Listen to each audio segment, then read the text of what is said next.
Hey, what's up? It's Wick for Wikimedia, and today I'm going to show you this Photoshop template that I've made, which can be really helpful whenever you're creating a new logo and you want to see what that's going to look like on various social media websites. I had to do this recently for my own logo, and I noticed that it's kind of hard to get it fitting in the square exactly on all the different websites the way that you want it. So then I made this mock-up for myself, and now I clean it up and made it more professional so you guys can actually work with it whenever you're going to be downloading this. So let me just open up the PSD file, which you can download from the website right here. Normally when we open it up, it has this overlay image turned on, which has some instructions. You can see that right here. Let me just zoom in a little bit. It's got some instructions and how-tos about which images it's going to render out, which ones you're going to be using for the various social media websites and that type of stuff. And it's got some information about how to use it and how to set up, which is exactly what I'm going to be showing you right now. So I'm going to hide this overlay image for now. On top of the stack, we've got these two smart objects, which are just for easy access, so we can easily edit the background images and the logos. So let me show you that with this avatar image right here, which is going to reflect on all the social media websites that I've got listed here below. I'm going to double click on this smart object to open the editor. For simplicity, I'll just create a new layer and fill that with a solid color. I'm going to add a text layer and write down company. Let me just scale that up a little bit. So that looks great. Awesome. And I'll just add a small vector icon, something like that. And let me just scale up this text right now so you can see what that's going to do in a minute. So I'm just making it a little bit bigger and putting it below right here. Now I'm going to save this instance of the smart object. And the moment it's saved, it's going to update all the instances of the smart object in the project, as you're going to see right here.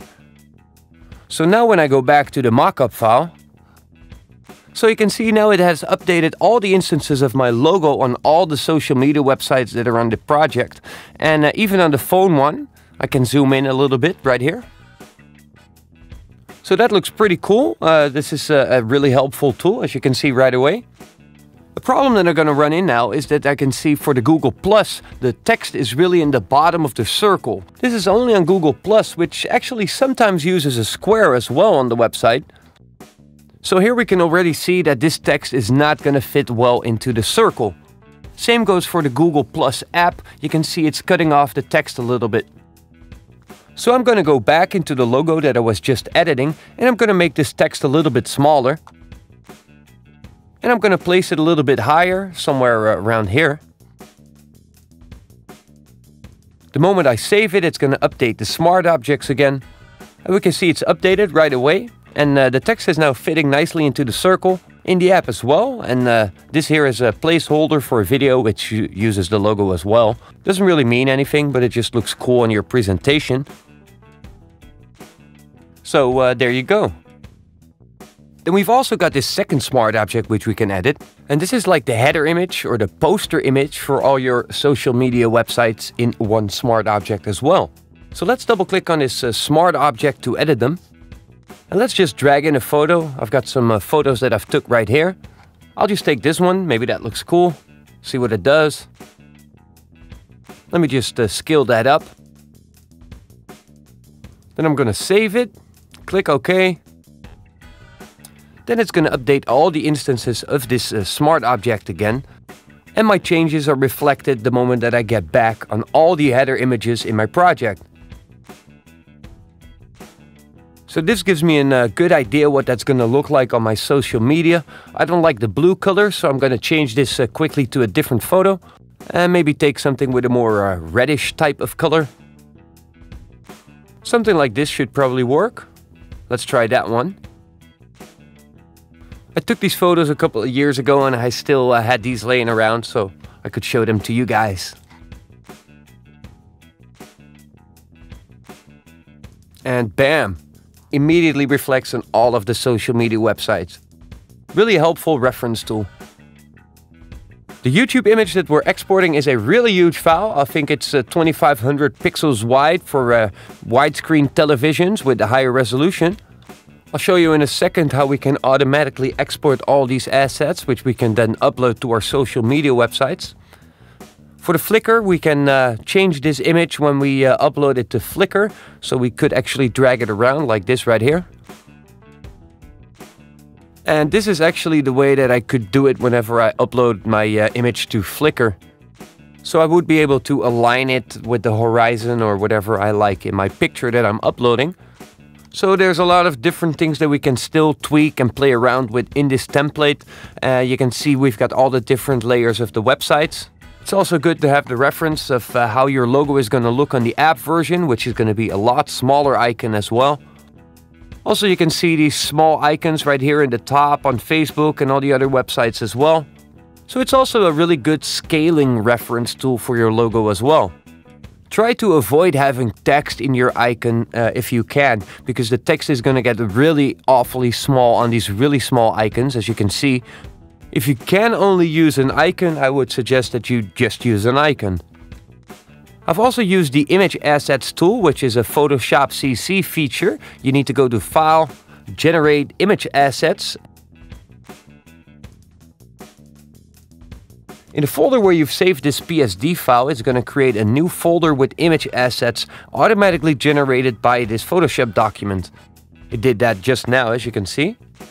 And all the assets that I'm actually going to be creating with this file are automatically going to be generated and saved into this folder. So here we've got the example renders of the different websites, which are just a reference which you can easily email to someone that you're perhaps working for. Like, hey, this is how your Google+, Twitter and Facebook pages are going to look like. Do you like this new logo? And here we've got the renders or the exports of your logo at all the different sizes. So we've got the 50 pixels up to the 500 and 800 pixel width. And you can use these to upload to your social media platforms. Then we've got the all content image, which is basically a render of all the different pages and logos on the sheet that we've just seen. And then we've got all the various background images. You can see here we've got the Google+, the Facebook, YouTube and Twitter background images. These are all rendered in their appropriate image size, so you can right away upload these to Twitter, Facebook, Google+, etc. The cool thing is that if I go back and undo all the changes that I've just made, so I'm just removing that stuff and saving it again. It's going to take a few seconds to reflect. So let me close that now and change the background image as well. Just remove this photo and save it. And I'll just close this window.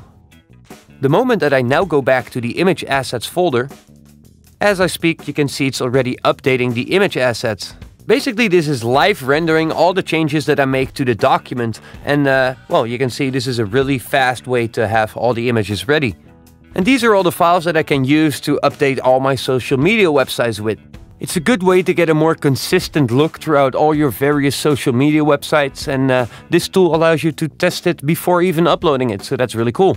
So whenever you're doing a logo presentation or you just want your own logo to be updated and you want to see what that's going to look like, this tool can be for you.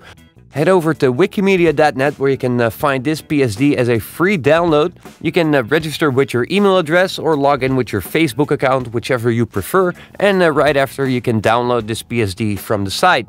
So this was it for today. Hope you guys are going to be enjoying this PSD. If you like it, please share it, tweet it. And if you really enjoy it, please give me a little bit of a donation through the website, which you should be able to find there as well.